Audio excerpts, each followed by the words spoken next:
अपने अपने इलाके में जीत का दावा भी कर रही हैं, लेकिन राष्ट्रीय स्तर पर विपक्ष का कोई गठबंधन अभी तक सामने नहीं आया है।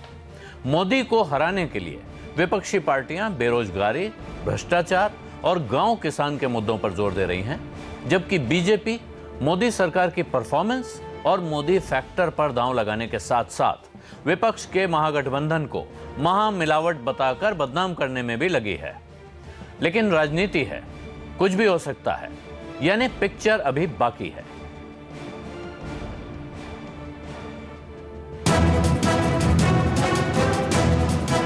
भारतीय लोकतंत्र के महासमर का शंखनाद हो चुका है। चुनावी महाभारत से पहले पार्टियां अपनी रणनीति को अंतिम रूप देने में लगी हैं। सबका दावा है कि वो जनता के बीच उनके मुद्दे लेकर ही जाएंगी, लेकिन फिलहाल चुनाव की तारीख ही मुद्दा बन गई है। दरअसल 543 में से 169 लोकसभा सीटों पर रमजान के दौरान वोटिंग होगी। कुछ पार्टियां रमजान के दौरान वोटिंग पर सवाल खड़े कर रही हैं। जब उनका रमजान का महीना चल रहा होगा, मई जून के दोपहरिया में आप उनसे उम्मीद करते हैं कि वो दिन भर लाइन में खड़े होकर वोट देंगे? तो इसलिए ये 12 मई और 19 मई की तारीखों के बारे में भी चुनाव आयोग को निश्चित रूप से सोचना चाहिए। बीजेपी विपक्ष के आरोपों को बेबुनियाद बता रही है। कांग्रेस भी इसे तूल देने के मूड में नहीं है। AIMIM के अध्यक्ष असदुद्दीन ओवैसी को भी रमजान में वोटिंग को लेकर कोई दिक्कत नहीं है। जो रमजान रखते हैं, इबादत करते हैं, उनको कोई आपत्ति नहीं है। उनको बहुत आपत्ति है। उस समय तो होली भी आ रही है, कुछ दिन बाद चैत की नवरात्रा भी आ रही है। तो इसका मतलब क्या है? इसको क्यों रमजान से जोड़ रहे हैं? अरे भाई, उस दिन तो बहुत अच्छी बात है, हमको ये लंच वंच खास तौर से हमारे खवातीन को पकाने की जरूरत ही नहीं है। घर में तो फ्री होंगे, सबके सब निकल के वोट डालेंगे, दबा के वोट डालेंगे। चुनाव मुद्दों पर लड़ा जाएगा। अभी एयर स्ट्राइक की गूंज है। बीजेपी पाकिस्तान में हवाई हमले से राष्ट्रवाद, देश की सुरक्षा और आतंकवाद जैसे बड़े मुद्दों पर एक साथ निशाना साध रही है। वैसे मोदी सरकार के परफॉर्मेंस के अलावा उनके पास मोदी भी हैं और उनका नया नारा भी है, मोदी है तो मुमकिन है। सुरक्षित भारत, शक्तिशाली भारत, समृद्ध भारत, ये हमारे मुद्दे हैं। और सक्षम नेतृत्व मतलब नरेंद्र मोदी जी, उनका कोई मुकाबला नहीं है। उनके सामने बाकी जितने महागठबंधन के लोग हैं, हम उसको ठगबंधन कहते हैं, वो बहुत बौने हैं। विपक्ष के पास भी बेरोजगारी, भ्रष्टाचार और किसानों की बदहाली जैसे मुद्दों की लंबी लिस्ट है। वो मोदी सरकार को इस बात पर घेरने की तैयारी में है कि उसने जनता से वादा खिलाफी की है और उसकी पॉलिसी आम लोगों के खिलाफ रही है। उन्होंने अब तक जितनी स्कीम नाफिज की हैं, वो सब टोटली फेलियर हो गई हैं और आने वाले वक्त में जनता उनसे यही पूछने वाली है और इसी पर चुनाव होगा। ये सही है कि चुनाव तो मुद्दों पर होंगे और किस जगह पर क्या मुद्दे होंगे ये जनता तय भी कर देगी। तो क्या बालाकोट की एयर स्ट्राइक विपक्ष के मुद्दों पर हावी हो जाएगी? क्या कांग्रेस और दूसरी विपक्षी पार्टियों की स्ट्रेटेजी भी इसके आगे ध्वस्त हो जाएगी? बीजेपी मोदी के काम के साथ उनके नाम पर भी निर्भर है। विपक्ष इसका तोड़ क्या निकालेगा? क्या विपक्ष इतना आश्वस्त है कि मोदी सरकार के परफॉर्मेंस के आधार पर ही लोग उसे वोट दे देंगे? और अगर ऐसा नहीं है तो फिर गठबंधन की जो कोशिश अभी तक किसी खास सिरे नहीं चढ़ी है, उसकी उल्टी गिनती भी चुनाव के ऐलान के साथ ही शुरू हो चुकी है। उत्तर प्रदेश में समाजवादी पार्टी और बहुजन समाज पार्टी के गठबंधन के अलावा कोई मजबूत तालमेल कहीं नहीं दिख रहा है। क्या चुनावी जंग में उतरने के लिए विपक्ष की तैयारी काफी है? क्या उसके पास पर्याप्त गोला बारूद है?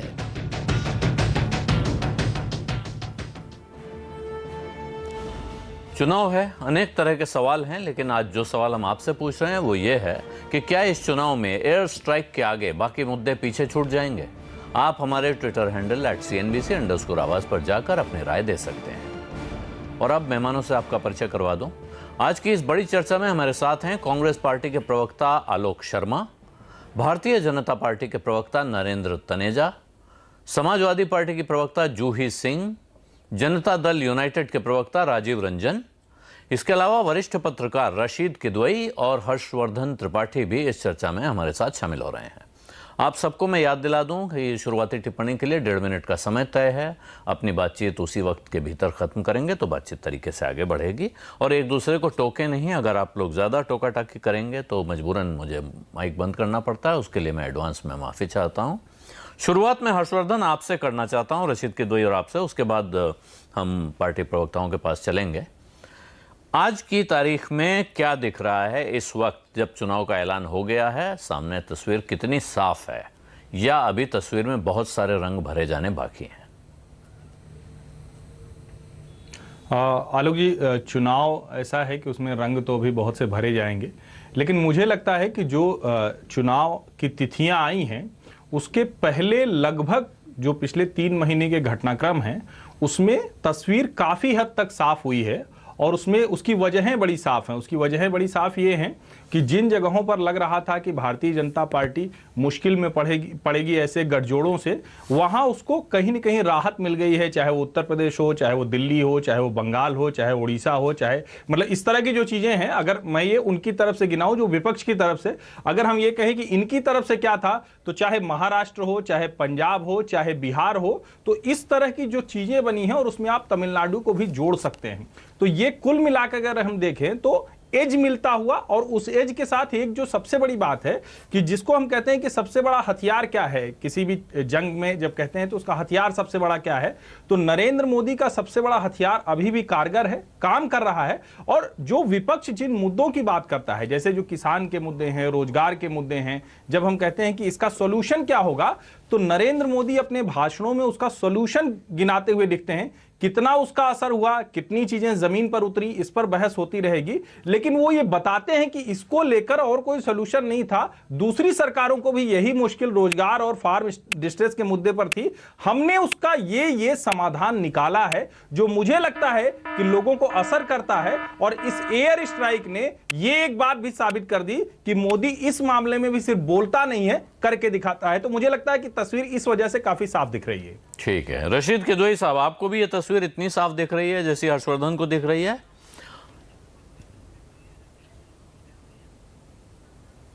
आलोक जी, देखिए तस्वीर बिल्कुल साफ नहीं है। ये बात बिल्कुल कही जा सकती है कि परसेप्शन की जो लड़ाई है उसमें नरेंद्र मोदी और भाजपा काफ़ी आगे नज़र आ रहे हैं, लेकिन हमारे देश की जो मतदाता है वो बहुत समझदार है, तमाम चीज़ें वो ध्यान में रखता है। पिछले 3 महीने में जो कुछ हुआ वो उसकी नज़र में होता है, लेकिन पूरे 5 साल में एक मतदाता ये देखता है कि 2014 में वो कहाँ था, उसकी आर्थिक स्थिति क्या थी, वो कश्मीर की स्थिति क्या थी, देश की पूरी अर्थव्यवस्था कैसी थी, और उससे उसको कितना लाभ मिला। तो तमाम मामले देखे जाएंगे। देखिए विपक्ष बिखरा हुआ है, इसमें बिल्कुल कोई दो राय नहीं है, लेकिन राज्यों में चुनाव होता है। भाजपा की सबसे बड़ी समस्या उनकी खुद की है कि उनके पास जितने सांसद हैं और विधायक हैं उनकी परफॉर्मेंस इतनी अच्छी नहीं है जैसी लोगों को उम्मीद थी। नरेंद्र मोदी जी तो 542 जगह पे चुनाव नहीं लड़ेंगे, वो तो सिर्फ एक जगह के प्रत्याशी होंगे, बाकी जगहों के ऊपर बाकी लोगों को अपना जवाब लेखा जोखा देना पड़ेगा। तो तमाम बहुत सारे मुद्दे हैं। मुझे लगता है कि जो सर्जिकल स्ट्राइक की बात है वो सरकार को हमेशा एक तरीके की एडवांटेज रहती है, और उसने अपना उसके लिए पूरे देश ने उसका साथ दिया। लेकिन ये जरूरी नहीं है कि जो देशवासियों ने जिन्होंने साथ दिया वो तमाम लोग लाइन में लग के उसी राजनीतिक दल को वोट भी दें, क्योंकि देखिए जो भी सरकारें रही हों, चाहे वो जवाहरलाल नेहरू की सरकार हो या इंदिरा गांधी की, तमाम लोगों ने अपनी अपनी जगह के ऊपर उस समय राष्ट्रीय सुरक्षा में कोई कोताही या कमी नहीं की गई है। तो ये एक नैरेटिव है बीजेपी का जो कह रहा है कि उन्होंने बहुत अच्छा किया। मुझे लगता है कि इसका एक अच्छा जवाब मिलेगा। आपका कहना है इसका जवाब मिलेगा? मैं ये इस नैरेटिव का जवाब कैसे मिलेगा ये समझना मुझे थोड़ा मुश्किल लग रहा है। नरेंद्र तनेजा जी, आपको आज की तारीख में तस्वीर कैसी दिख रही है? आपको लगता है विपक्ष की शक्ल कुछ बदलेगी, कुछ पार्टियां साथ आएंगी, कुछ अलग होंगी, या जैसा दिख रहा है ऐसा ही होगा और इसमें आप बड़ी आसानी से मैदान मार ले जाएंगे? नहीं, मैं ईमानदारी से मैं आपको बताऊं, पार्टियां तो बहुत सारी हैं और सब अपना अपना प्रयास भी करते हैं, लोकतंत्र में होना भी ऐसा ही चाहिए। लेकिन कोई ज्यादा मुझे कोई गठबंधन, महागठबंधन ये तो नजर नहीं आता है। कांग्रेस पार्टी जो मुख्य विपक्षी दल है, एक तरीके से जिसको प्रिंसिपल अपोजिशन पार्टी कहा जाता है, मुझे लगता है वो दिशा ढूंढने में अभी तक लगे हुए हैं, जबकि इलेक्शन जो है बिल्कुल नजदीक आ चुके हैं। हो सकता है उनको लगता है वो दिशा, लेकिन अगर जो ट्वीट देखें तो लगता है कि वो 2 कदम आगे जा रहे हैं और 6 कदम पीछे जाते हैं। ऐसा मुझे लगता है एक नागरिक होने के नाते। लेकिन प्रश्न इस बात का है कि मुद्दा सबसे बड़ा क्या होगा आलोक जी? ये कोई पार्टी प्रयास कर सकती है, लेकिन उसको तय तो जनता करती है। जनता किसको लेती है कि उनके लिए सबसे बड़ा मुद्दा है। अब महंगाई को देख लीजिए, जनता खुश है। रोजाना की जो जरूरत की चीजें होती हैं, मंडी में आदमी जाता है, बाजार जाता है, चाहे वो आलू है, टमाटर है, सब्जी है, कपड़ा है, मोबाइल फोन, सब बिल्कुल उनको लगता है ठीक है, कोई महंगाई नहीं उनको नजर आती उसके अंदर।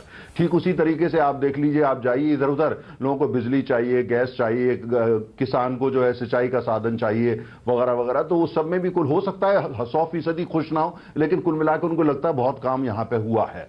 और तीसरी तरफ इंफ्रास्ट्रक्चर में लोगों को जगह जगह सड़क भी दिख रही है, हवाई अड्डे भी दिख रहे हैं, रेलवे में भी काम दिख रहा है। तो कुल मिला के मुझे लगता है, लेकिन राष्ट्रीय सुरक्षा एक ऐसा विषय है जिसको लेकर के देश में चिंता है कि भाई ये पाकिस्तान करता क्या है, आतंकवाद इतने दिनों से हो रहा है। दूसरा ये भी देख रहे हैं 26/11 जब बंबई में हमला हुआ, उस समय की सरकार ने कुछ किया नहीं। सेनाएं जो है प्रधानमंत्री के पास उस समय के गई थी, उन्होंने तो हाथ खड़े कर दिए, उन्होंने कहा नहीं हम कुछ नहीं करेंगे।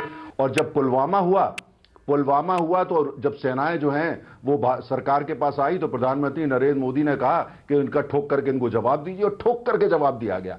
अंदर जा करके जो आपने देखा है वहां पे, वो किस तरीके से उनको जवाब दिया। पाकिस्तान जो है उसके अंदर त्राही चल रही है, वो परेशान है। तो ये सारी चीजें जनता देखती है। अंत में प्रयास हर को हम भी करेंगे या कांग्रेस भी करेगी, सभी करेगा, लोकतंत्र में यही होता है। लेकिन अब मुद्दे क्या होंगे वो जनता तय करेगी। और जनता को हमारा ये मानना है, जो हम जमीन पर देख रहे हैं, कि राष्ट्रीय सुरक्षा जो है उनके लिए बहुत बड़ा विषय है, और उस पर जो है वो और चाहते हैं कि देश, बाकी चीजें सब ठीक ठाक चल रही हैं लगभग, और तो सुरक्षा के मसले में उनको लगता है नरेंद्र मोदी जी के अलावा कोई देश को सुरक्षित उस तरीके से रख नहीं सकता। जी आलोक शर्मा जी, क्या मुद्दा होगा अगले चुनाव का? और उसमें जैसे अभी तनेजा जी ने कहा राष्ट्रीय सुरक्षा बड़ा मुद्दा होगा, हालांकि मुद्दा जनता तय करती है इनका कहना है, और बाकी जो मुद्दे हैं जो जनता को तय करने हैं उन मोर्चों पर कोई खास चिंता नहीं नजर आ रही है।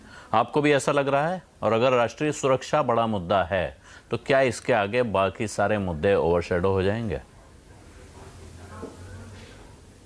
देखिए, मुझे लगता है बड़ा दुर्भाग्यपूर्ण है 5 साल तक अगर मोदी जी की सरकार रही, जिन्होंने आतंकवाद को नोटबंदी से समाप्त किया और आतंकवाद को 8 बार नवाज शरीफ साहब के गले मिलकर समाप्त किया। अभी भी अगर सुरक्षा मुद्दा है तो ये किसकी नाकामी है? अगर आज भी सुरक्षा और जम्मू कश्मीर मुद्दा है तो कल इलेक्शन कमीशन ने जो कहा है शायद ठीक ही कहा है। फिर क्या आज वहाँ के सुरक्षा के हालात ऐसे नहीं है कि वहाँ विधानसभा के चुनाव किए जा सकें? 500 से ज़्यादा जवान शहीद हो गए, 300 से ज़्यादा सिविलियंस मारे गए, 5000 से ज़्यादा बार सीज फायर का वायलेशन हो गया। जिस एयर स्ट्राइक की अभी बात कर रहे हैं, उस एयर स्ट्राइक के बाद 22 जवान शहीद हो गए हमारे। लेकिन राष्ट्रवाद मुद्दा जरूर बनेगा इनका। आज किसान की कोई बात नहीं कर रहा है। 2022 तक किसान की आमदनी डबल हो जाएगी। आज कोई बीजेपी का प्रवक्ता नहीं बोल रहा है। आज बीजेपी का कोई प्रवक्ता नहीं कह रहा कि 450 रुपये का सिलेंडर हमने 975 पे पहुंचा दिया। गजब प्रवक्ता हो गए। मुद्रा लोन की कोई बात ही नहीं कर रहा है। ये कह रहे 15 करोड़ लोगों को दे दिया। 23 करोड़ 24 करोड़ हिंदुस्तान में परिवार हैं सारे, और 15 करोड़ इन्होंने मुद्रा लोन ले लिया, और मुद्रा लोन के नाम पर वोट नहीं मांग रहे। जनधन की कोई प्रवक्ता पिछले 20 दिन से बात नहीं कर रहा है। मुझे लगता है startup India, stand up India, bat up India, let up India, किसी की कोई बात नहीं कर रहा, क्योंकि इकोनॉमी इन्होंने रेंग अप इंडिया कर दी है। आलोक जी, आपका बिजनेस चैनल है, 57 रुपए पे जो डॉलर छोड़ा 75 पे पहुंचा दिया। 17 बार एक्साइज ड्यूटी लगा के किसान की बिल्कुल जेब काट लिया आपने। अब कह रहे हैं कि हम 3 रुपए रोज हम किसान को देंगे। अरे भाई, क्या हुआ 2G का? कितने लोग जेल में डाले आपने? बहुत 2G पर, भ्रष्टाचार पर वोट मांगे थे। कितने जन लोकपाल बनाए आपने, जरा बताइए। आज सारी संवैधानिक संस्थाएं खत्म कर दी। भ्रष्टाचार, ये तमाम मुद्दा कोई मुद्दा ही नहीं है। राफेल जैसे मुद्दे सामने खड़े हैं। मुझे लगता है केवल गुमराह करना एक मुद्दा है देश को, कैसे मुख्य मुद्दों से भटकाया जाए। 45 वर्षों में अनएम्प्लॉयमेंट रेट हाईएस्ट है, लेकिन कपटी राष्ट्रवाद, मैं इन्वर्टेड कॉमास में कह रहा हूं, कपटी राष्ट्रवाद बीजेपी ने अपना मुद्दा बना दिया है, क्योंकि इनके पास असली राष्ट्रवाद है ही नहीं। जी राजीव रंजन जी, आपके हिसाब से मुद्दा क्या है? और क्योंकि आप एनडीए के साथ हैं, आपको क्या लग रहा है कि मोदी के नाम का कितना फायदा होने जा रहा है? क्या मोदी का नाम, एयर स्ट्राइक, ये चीजें डायरेक्ट फायदा पहुंचाने वाले ये हार्ड करेंसी है इस वक्त, या जिन मुद्दों की बात आलोक शर्मा कर रहे हैं उन मुद्दों पे चर्चा होगी? देखिए, नरेंद्र मोदी जी एक परफॉर्मर हैं, और 50 वर्षों के कांग्रेस के शासन के मुकाबले जो 5 वर्षों का एनडीए का शासन है उसकी उपलब्धियां ज़्यादा चमकदार हैं और उनसे लोगों की उम्मीदें बनती हैं। हर सवाल का समाधान भले ही नहीं मिला हो, लेकिन लोगों को लगता है कि नरेंद्र मोदी जी को एक अवसर मिलेगा तो जिस तरह के उन्होंने वायदे किए हैं उन वायदों को निश्चित तौर पर, बचे हुए वायदों को भी वो पूरा कर पाएंगे। एक बात अभी मैं सुन रहा था कांग्रेस की ओर से, राष्ट्रवाद को लेकर के कांग्रेस की जो कुंठा है, मैं उनको एक बात का स्मरण कराना चाहूँगा। 1971 का जिक्र काफ़ी अभिमान के साथ हम सभी करते हैं, लेकिन उस लड़ाई का भी जो सेहरा था वो फील्ड मार्शल मानेकशॉ और ईस्टर्न कमांड के लेफ्टिनेंट जनरल जगजीत सिंह अरोड़ा को जाता है, जिनके सैन्य कौशल के सामने और मुक्ति वाहिनी के सहयोग से उस समय पाकिस्तान के 2 टुकड़े हुए। और निश्चित तौर पर एक कठिन निर्णय कठिन परिस्थितियों में लेकर के इंदिरा जी इतिहास में अमर हो गई। तो राजनीतिक फैसलों की वजह से उनको इसका लाभ मिला, उनका नाम इतिहास में दर्ज हुआ और अपोजिशन भी नतमस्तक था। अटल बिहारी वाजपेयी जी ने उनको माँ दुर्गा की उपाधि दी, रणचंडी कहा। और आज जिस तरह से कांग्रेस बार बार उपहास उड़ा रही है राष्ट्रवाद और देश की सुरक्षा को लेकर के, जो बड़े फैसले हुए और बालाकोट को लेकर के जिस तरह से कांग्रेस हताश दिखती है, उनकी बौखलाहट है ये कि आप 26/11 के बाद आप कुछ नहीं कर पाए थे, लेकिन हमने जिस तरह की सामरिक, आर्थिक और कूटनीतिक घेराबंदी की है पाकिस्तान की, वो अभूतपूर्व है। और आज पूरी दुनिया ने भारत की रणनीति को समझा, पहचाना और सम्मान के नज़र से उसको देखा है। और मैं समझता हूँ ये एक ऐसा फासला है जिसको पाटने की हैसियत में कांग्रेस और उनके मित्र दल नहीं है। ठीक है, आपका कहना है कि अब इतना आगे हैं कि उसको पाटने, इस फासले को पाट नहीं सकते हैं कांग्रेस और उसके मित्र दल। समाजवादी पार्टी के प्रवक्ता जूही सिंह हमारे साथ हैं। जूही सिंह, पहले तो ये बताइए कि आप कांग्रेस के मित्र दल हैं या नहीं हैं, और अगर हैं तो ये कैसी मित्रता है जो हमको जमीन पर दिखती नहीं है?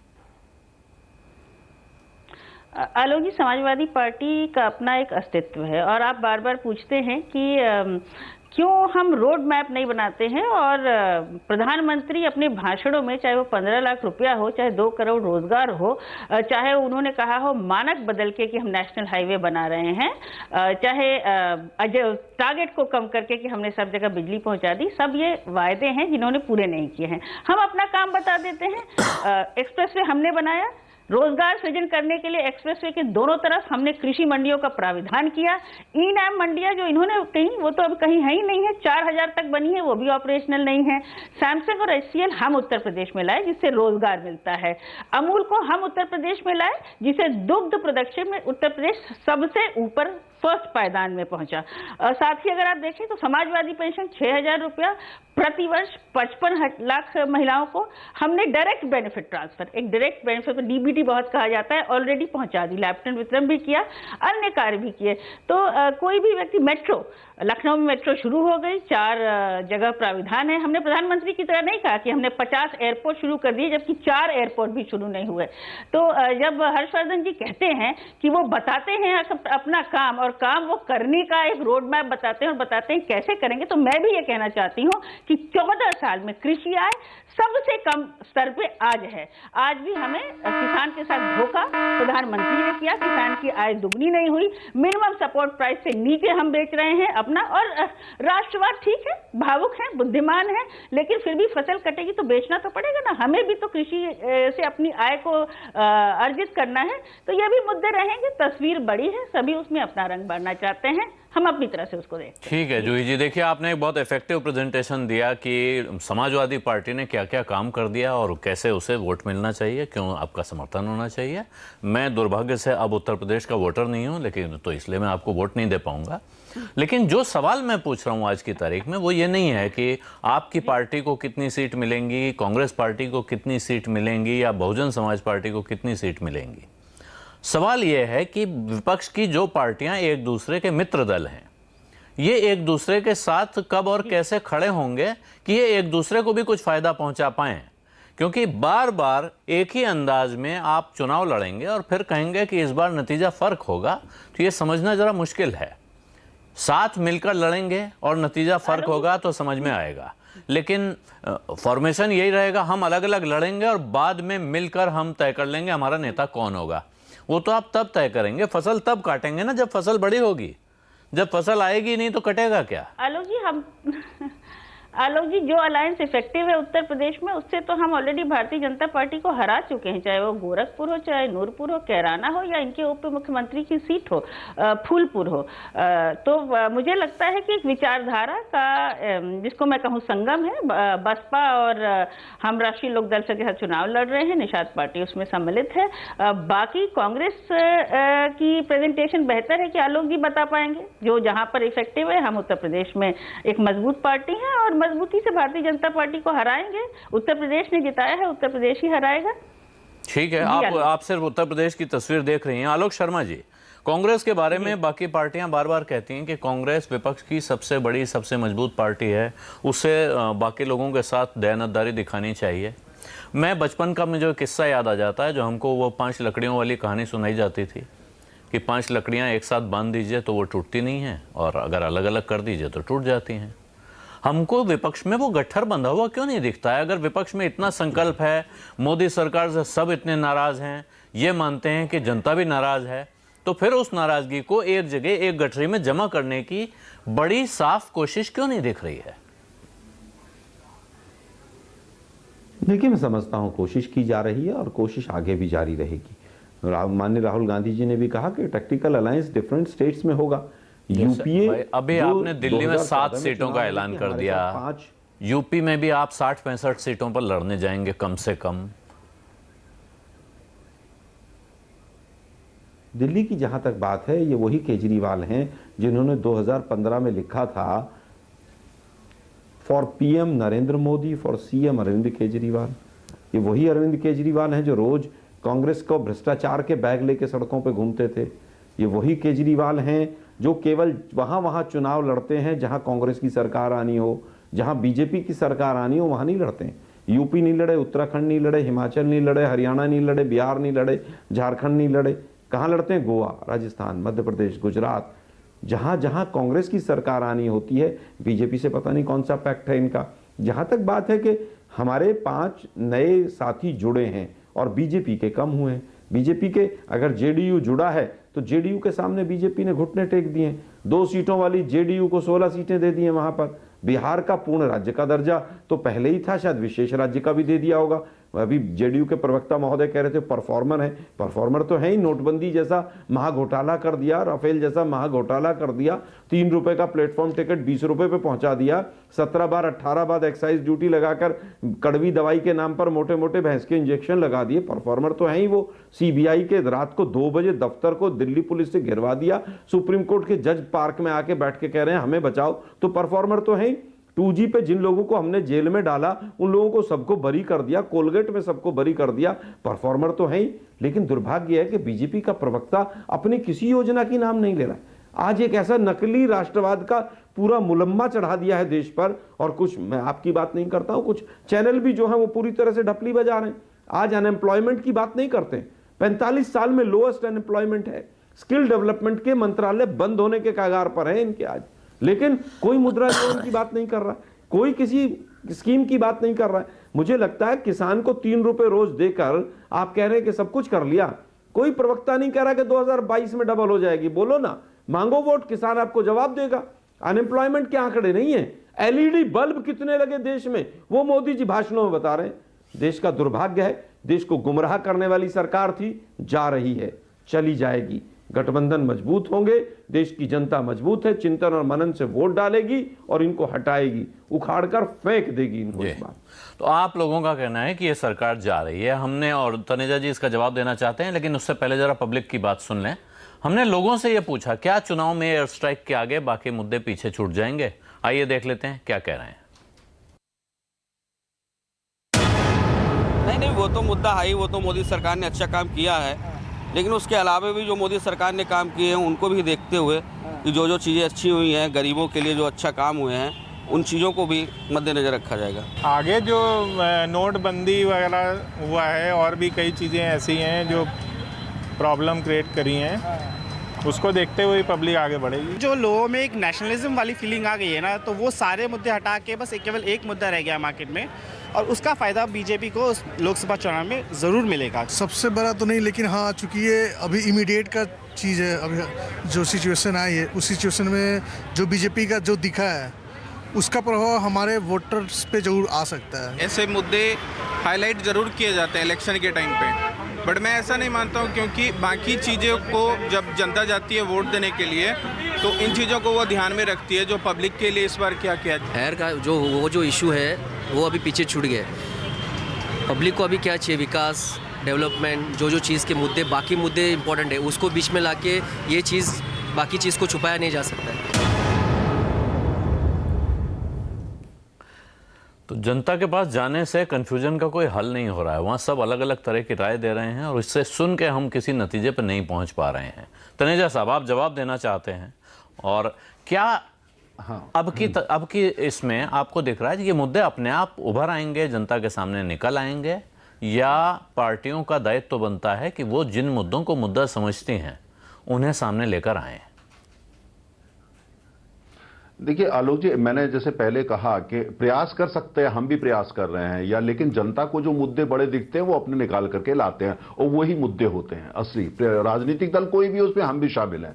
प्रयास होने चाहिए और ईमानदारी से होने चाहिए। अब जूही सिंह जी हैं समाजवादी पार्टी की, हमारे तो विपक्ष में और मेरे तो खासतौर से विपक्ष में, जिस इलाके का मैं रहने वाला हूं, लेकिन उन्होंने उनका जो कुल मिला के उन्होंने जो अभी वक्तव्य अपना दिया वो बड़ा पॉजिटिव था। मैंने भी ध्यान से सुना और मैं उनको कॉम्प्लीमेंट करता हूं, बधाई देता हूं कि बहुत अच्छा उन्होंने काम किया। अब मैं सहमत हूं असहमत हूं एक अलग विषय हो जाता है, लेकिन मेरे कांग्रेस के जो प्रवक्ता हैं उन्होंने क्या करा, पूरा जो वो बात कर रहे हैं वो जिसको हम लोग हिंदी में बोलते हैं पानी पी पी करके कोसना और गाली देना, जिसको अंग्रेजी में सरकासिज्म है, शुरू से लेकर अंत तक सरकासिज्म। मुझे हिंदी का शब्द उसका ध्यान नहीं आ रहा क्या बोलते हैं उसका, लेकिन सरकास्टिक कमेंट। जनता ये नहीं चाहती। आप ये बताइए कि चलिए आप कहना चाहते हैं हमने कुछ नहीं किया, मान लिया आप ये कहना चाहते, आप बताइए ना आप क्या करेंगे, क्या करेंगे आप बिजली पे क्या करेंगे, आप किसान के लिए क्या करेंगे, आप सुरक्षा के लिए क्या अलग करते आप? हमने तो जाके बालाकोट ठोक दिया, मार दिया वहां पे, आप क्या करते, है ना? आपने 26/11 में क्या किया? सुन लीजिए, मैं बात अपनी खत्म कर लूं आलोक जी, मैंने बड़े ध्यान से आपको सुना था, मुझे अपनी बात पूरी करने दीजिए। अच्छा, दूसरी तो लोग जो होता है सरकासिज्म, चारों तरफ सरकासिज्म, हर एक को पानी पी पी के कोसना और ये इधर उधर की वो करना, रोजाना ऐसे ट्वीट करना, जैसे नेगेटिव ट्वीट करना कि कंधार पे पहुंच गए राहुल जी, जो कि इतनी बड़ी पार्टी के नेता आज कंधार पे पहुंच गए, वहां की फोटो लगा रहे हैं, है ना? अब प्रश्न इस बात का, इस साल 71 में जो कुछ हुआ, जैसे आपने भी चर्चा करी और हमारे राजीव रंजन जी ने भी करी, पूरा देश खड़ा हो गया था। इंदिरा गांधी का हम फक्र करते हैं, हम भी बड़ा करते हैं, कितना बढ़िया काम किया था वो, लेकिन वो कांग्रेस, आज वो इंदिरा गांधी वाली कांग्रेस और आज की कांग्रेस कोई तुलना है आपस में? बिल्कुल नहीं है। लेकिन यही है कि मेरा ये कहना है कि आप बताइए, चलिए हमने गलत किया, आपकी निगाह में हमने कुछ नहीं किया, 5 साल वेस्ट कर दिए, आप क्या करते? आप बताइए, आप बिजली में ये करते, आप पानी में ये करते, सिंचाई में ये करते, किसान के लिए आप ये करते, बालाकोट की जगह आप पता नहीं क्या करते, जाकर के वहां पे जो है इमरान खान को उठा के ले आते, आप जो भी करते आप बताइए ना आप क्या करते? आप सुबह से शाम तक सिर्फ कोसते हैं, सरकास्टिक कमेंट करते हैं, प्रधानमंत्री को चोर बोलते हैं, रफेल का गीत गाते रहते हैं। तो जनता को ये नहीं चाहिए, नेगेटिविटी, अंधकार कोई पसंद नहीं करता। और इसलिए आप जो है जनता, इसीलिए मैंने जैसे कहा, हमारा यह है कि हमने काम किया 5 साल, हो सकता है वो 100% बढ़िया ना हो सकता है आपको कहीं पे हमारा काम पसंद ना आता हो, कहीं पे पसंद आता हो, जनता तय करेगी और उस हिसाब से मुद्दे बनाएगी। अच्छा, नेशनल सिक्योरिटी हो सकता है राहुल गांधी जी के लिए कोई बड़ी बात ना हो, वो तो जब देखो विदेश चले जाते हैं। आम आदमी तो यही रहता है, उसको तो देश की सुरक्षा चाहिए, वो तो भाग के कहीं जा नहीं पाएगा। उनको लगता है कि भाई ये प्रधानमंत्री हैं, डिसीजिव लीडरशिप है, विजन है, ताकत है, देश की अर्थव्यवस्था कहां से कहां पहुंचा दी, यह देश को आगे बढ़ाएंगे, सुरक्षा करेंगे, हम ये हो जनता तय करेगी। अंत में क्या नैरेटिव फाइनल होगा वो जनता क्या करेगी। और जनता ने आज की तारीख में हम देख रहे हैं, नेशनल सिक्योरिटी सबसे बड़ा मुद्दा है कांग्रेस के लिए। नेशनल सिक्योरिटी कोई मुद्दा नहीं है, कांग्रेस की जुबान और पाकिस्तान की जुबान, कौमा से लेके फुल स्टॉप एक से बोलते हैं, पाकिस्तान कांग्रेस एक जुबान बोलती है, देश को पसंद नहीं आ रहा है। ठीक है, आप कह रहे हैं कि देश को ये पसंद नहीं आ रहा है। आलोक शर्मा जी, छोटा सा जवाब, क्योंकि उसके बाद मैं थोड़ा आगे भी बढ़ूं। देखिए, मैं समझता हूं जब कोई मुद्दा बीजेपी को नहीं मिलता है तो पाकिस्तान भाग जाते हैं। ये ISI से पठानकोट में जांच ये कराएं, देशद्रोही पूरा देश जो इनसे सवाल पूछ ले। बिहार में अमित शाह जी कहते हैं हम हार गए तो पटाखे पाकिस्तान में फूटेंगे, और जो इनसे सवाल पूछ ले वो देशद्रोही। आडवाणी जी भी जाएं, अटल जी भी जाएं, मोदी जी भी जाएं पाकिस्तान नहीं, लेकिन में, आलोक जी जो देखिए मूल बात पे रही है, ये ठीक है, आपने सही कहा कि इन्होंने सवाल उठा दिया, पाकिस्तान पहुंच गए। एक पहला सवाल कि जो पॉजिटिव बात आप क्या करेंगे, ये मैं भी सुनना चाहता हूं, लोग भी सुनना चाहते हैं। इन्हीं समस्याओं का आपके पास क्या वैकल्पिक हल है? सर मैं समझता हूं कि उसके लिए पूरा मैनिफेस्टो आएगा। कांग्रेस पार्टी ने पहले भी बताया है, और कांग्रेस पार्टी ने 2014 में जो हालात थे और 2019 में आप राष्ट्रीय सुरक्षा की बात कर रहे हैं, जम्मू कश्मीर में आप सरकार छोड़कर भगोड़े हो गए और पूरे देश को आप जो है वो राष्ट्रवाद का धतूरा चटा रहे हैं। आप केवल ये बता दीजिए कि 500 जवान जो शहीद हुए उनके लिए जिम्मेदार कौन है?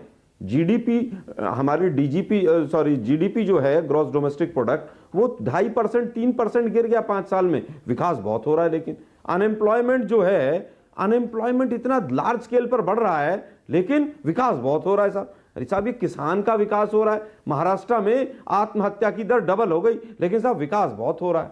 मुझे नहीं समझ आ रहा कौन सा विकास हो रहा है भाई, कहां हो रहा है विकास, किसको दिखाई दे रहा है विकास?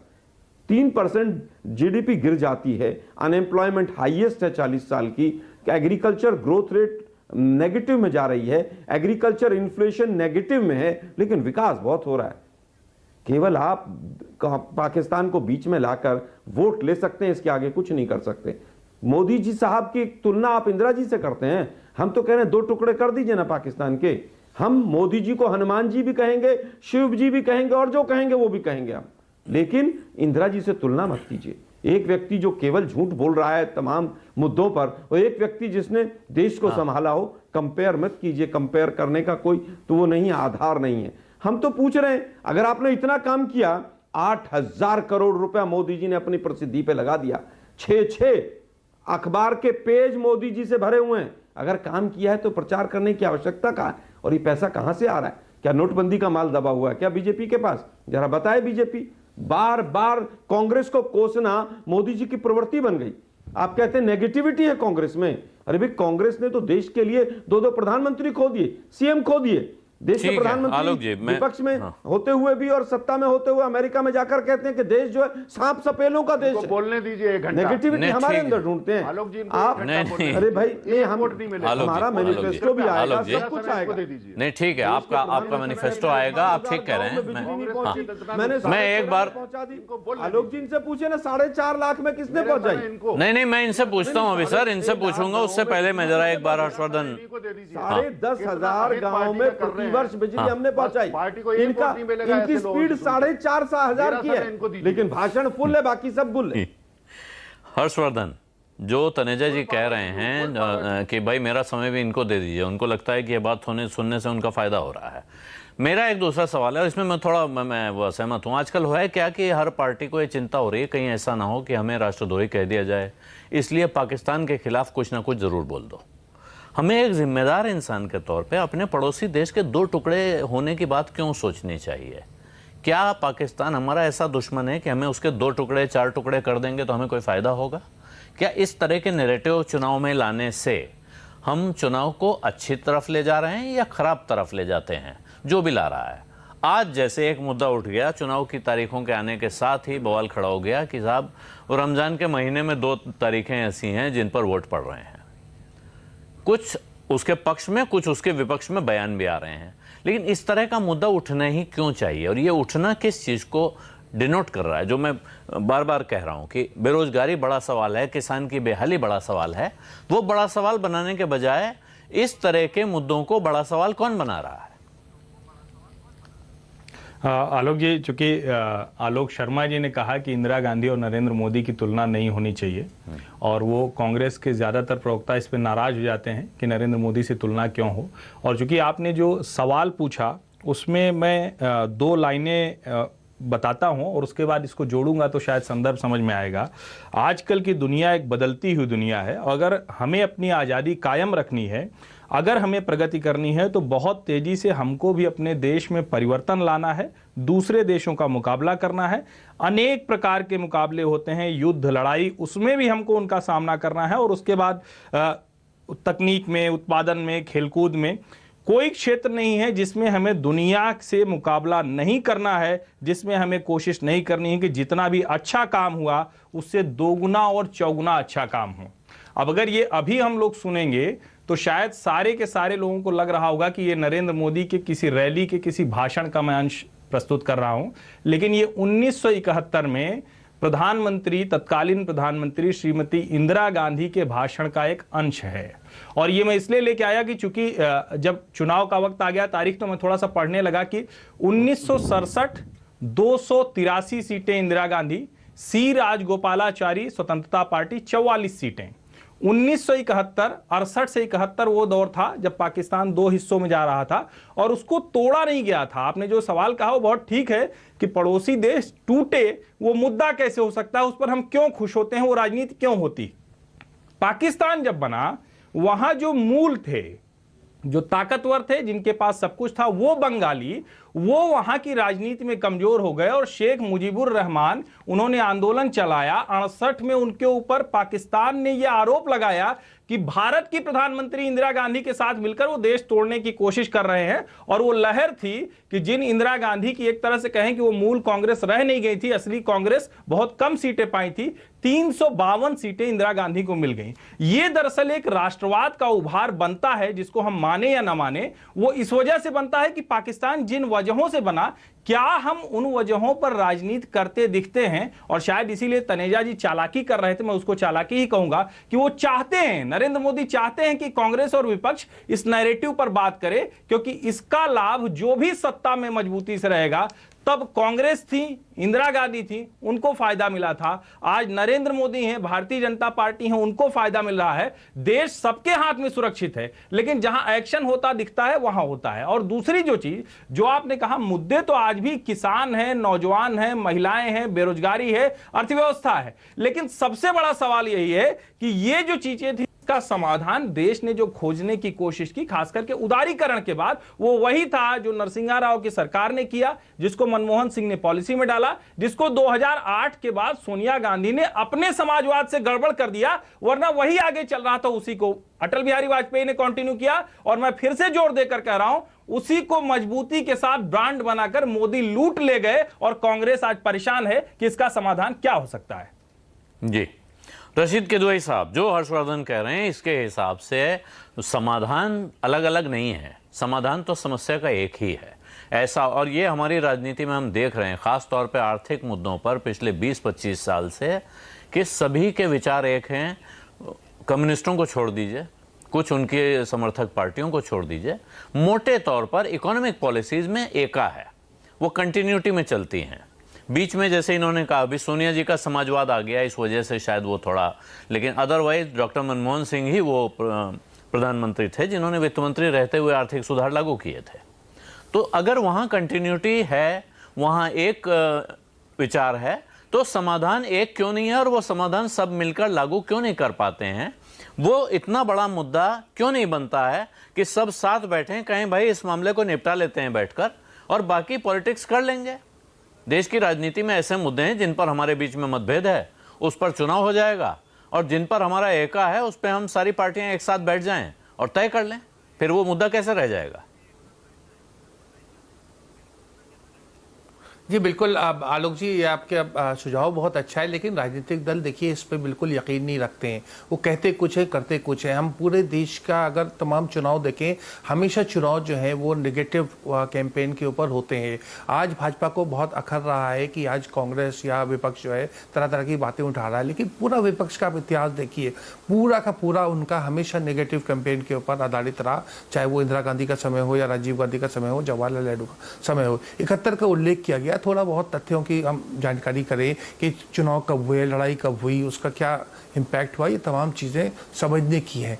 अब बात आती है सबसे बड़ी बात, भाजपा जो है वो जब जैसे हम राज्यों के चुनाव देखें 2014 के बाद जितने राज्यों में चुनाव हुए, तो भाजपा ने बहुत कामयाबी हासिल करी वहाँ जहाँ गैर भाजपा सरकारें थी, चाहे वो कांग्रेस की हो या तीसरे मोर्चे की। जहाँ जब उन्हें अपने राज्यों को डिफेंड करना पड़ा, वहाँ हमने देखा, चाहे वो गुजरात हो, चाहे वो गोवा हो या मध्य प्रदेश, राजस्थान, छत्तीसगढ़, उनको काफ़ी समस्याएँ आई।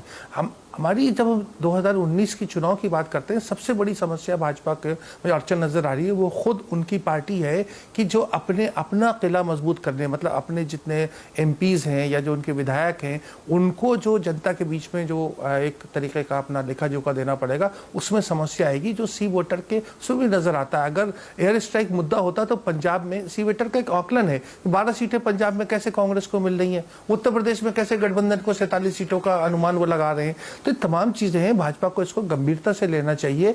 ये एक मतलब उसकी लड़ाई नहीं है कि सिर्फ नरेंद्र मोदी जी क्योंकि वो प्रधानमंत्री है, उनका एक पॉपुलैरिटी रेटिंग ज्यादा है तो वो आसानी चुनाव जीत जाएंगे। अगर सीटें कम होंगी तो बहुत सारी समस्याएं खड़ी होंगी। गठबंधन की सरकार जैसा अटल जी की सरकार चलती थी या नरसिम्हा राव की या यूनाइटेड फ्रंट की, गठबंधन सरकार चलाना बड़ा मुश्किल काम होता है। जी राजीव रंजन जी, गठबंधन की सरकार चलाना बड़ा मुश्किल काम होता है। और दूसरी बात जो रशीद किदवई साहब ने कही कि अपोजिशन तो नेगेटिव कैंपेन ही करता है, तो अपोजिशन नेगेटिव कैंपेन कर रहा है तो क्या समस्या है? देखिए राशिद किदवई साहब निश्चित तौर पर एक अनुभवी पत्रकार हैं और उन्होंने अपने अनुभव के आधार पर बहुत सारी बातें कही हैं। लेकिन जो देश के सामने तथ्य है, नेगेटिव कैंपेन का फायदा अपोजिशन को अक्सर नहीं मिलता है, ये भी सच है। अगर आपके एजेंडे में उम्मीद नहीं है, पॉजिटिविटी नहीं है, तो निश्चित तौर पर देश इससे निराश होता है। और लगातार नकारात्मक प्रचार के कारण कांग्रेस को बहुत सीरियसली उनके जिनको मैंने पहले मित्र दल कहा, उनके संभावित साथियों में भी उनको लेकर के बहुत गंभीरता नहीं है। लोग उनको बहुत सीरियसली नहीं ले रहे हैं। ये बात अभी भी कांग्रेस के प्रवक्ता को समझ में नहीं आ रही है।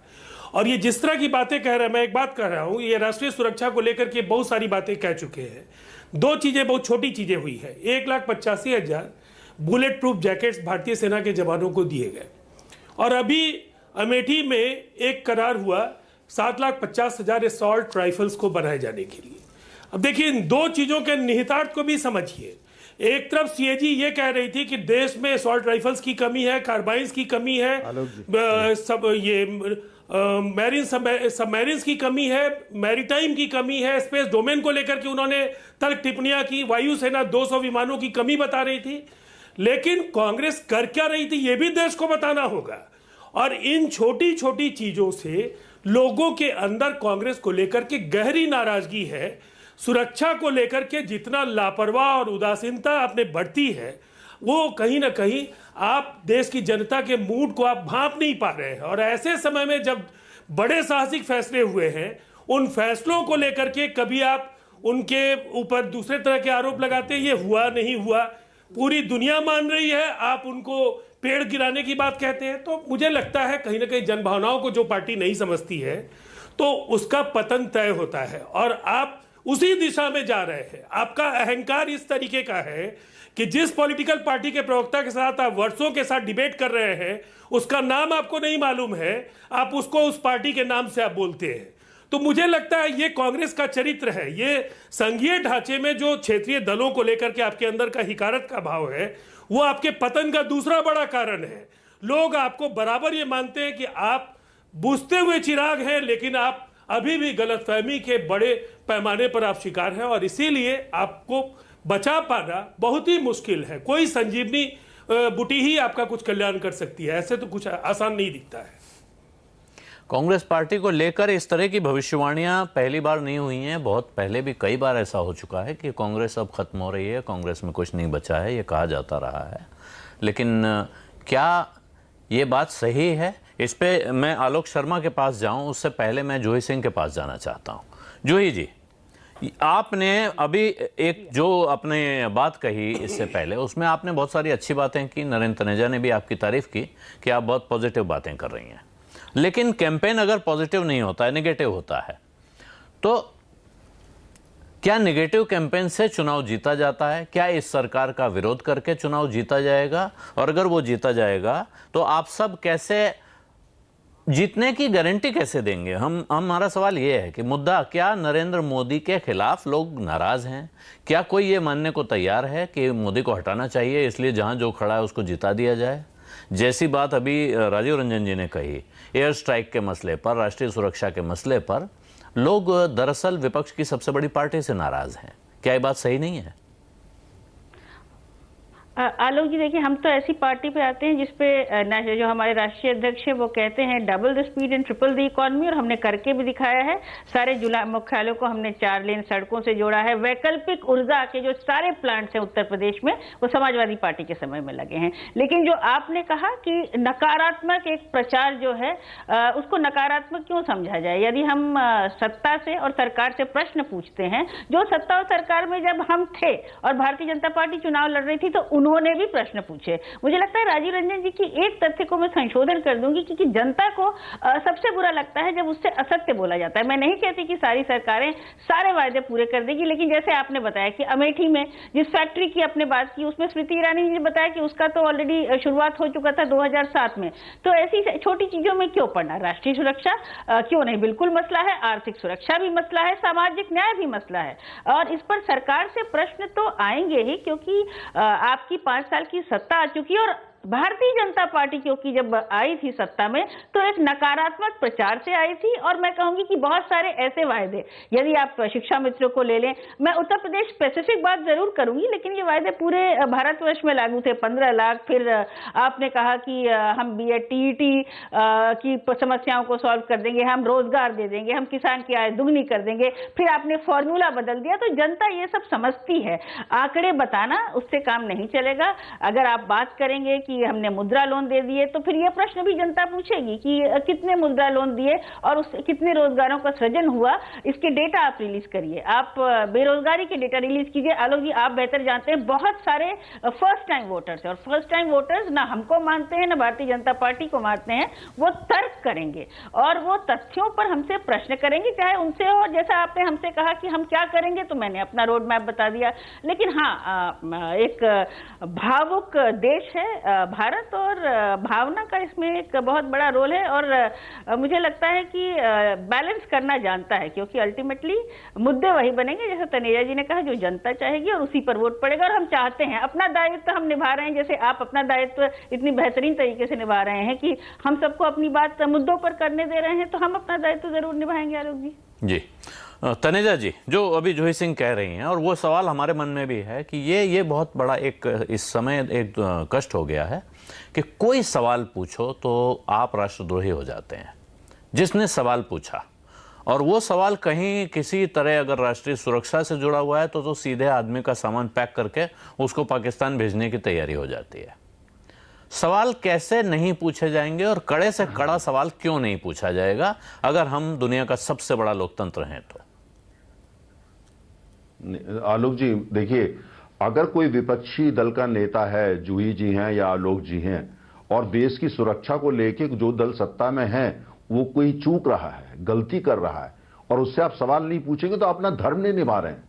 और जो कहते हैं कि उसको लेकर के कोई ये कहता है, आप बोलते हैं आप राष्ट्र विरोधी हैं, ये कहने दीजिए, क्या फर्क पड़ता है उससे? गलत है वो, मैं कभी नहीं बोलता, और जो बोलते हैं मैं उससे सहमत नहीं।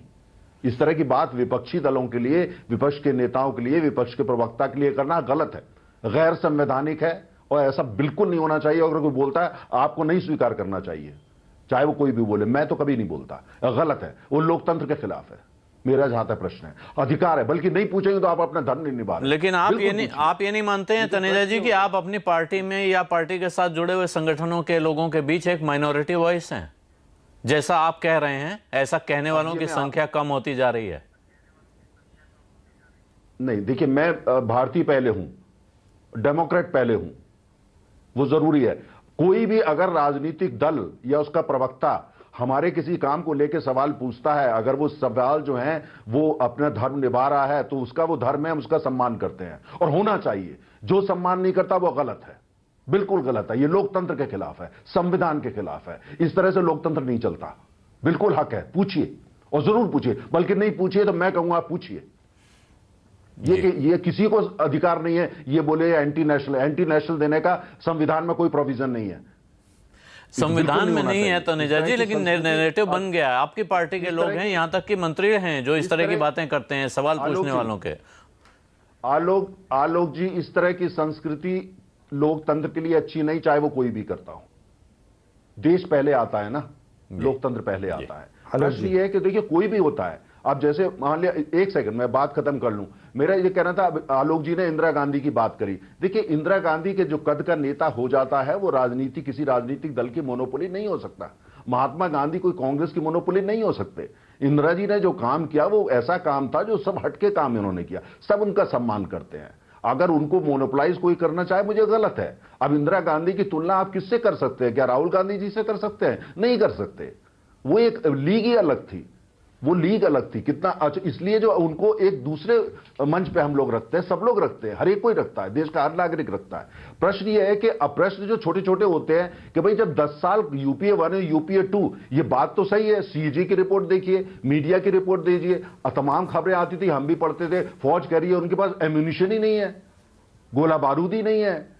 अब हवाई जहाजों की जो कॉम्बैट एयरक्राफ्ट की अब जो 8 साल प्रोसेस चला, उसके बाद जो उस समय के रक्षा मंत्री थे एंटोनी साहब, उन्होंने क्यों नहीं फैसला किया? करना चाहिए था ना। बात कांग्रेस बीजेपी की नहीं है, देश की सुरक्षा की है। और यही बात प्रधानमंत्री ने कही, वो राफेल होता तो कहानी अलग होती। बिल्कुल सही बात है।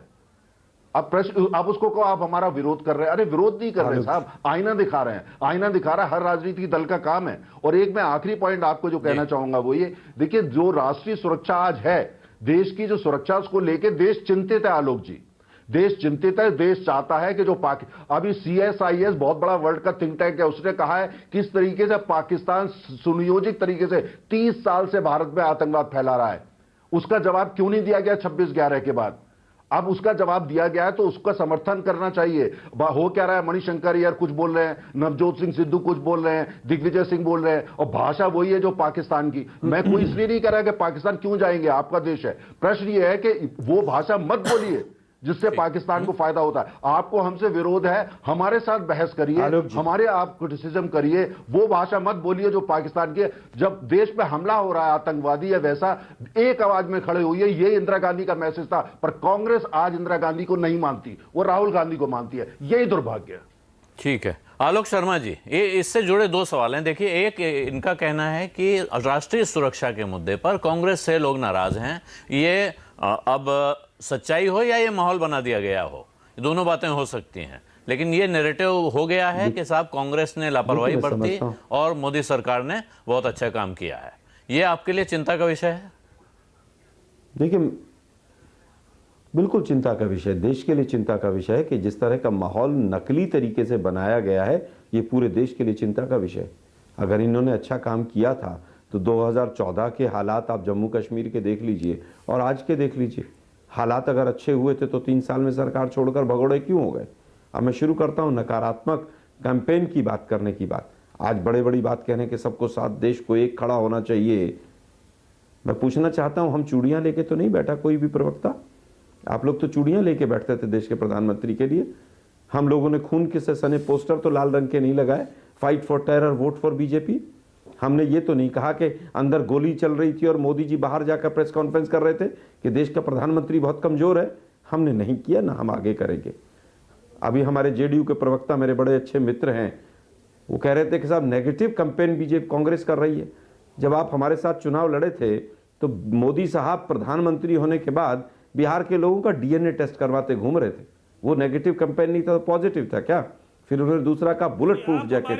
मैं उनके ज्ञान के लिए बता दूं कि जो, एक मिनट साहब, एक मिनट, मैं लड़ नहीं रहा आलोक जी, मैं, अरे रंजन साहब, मैं आपसे लड़ ही नहीं रहा। आपको क्यों मिर्ची लग गई? आपने केवल ये कहा नेगेटिव कैंपेन, में उसका उत्तर दे रहा हूँ। सुनिए, मैं आपके बीच में नहीं बोला।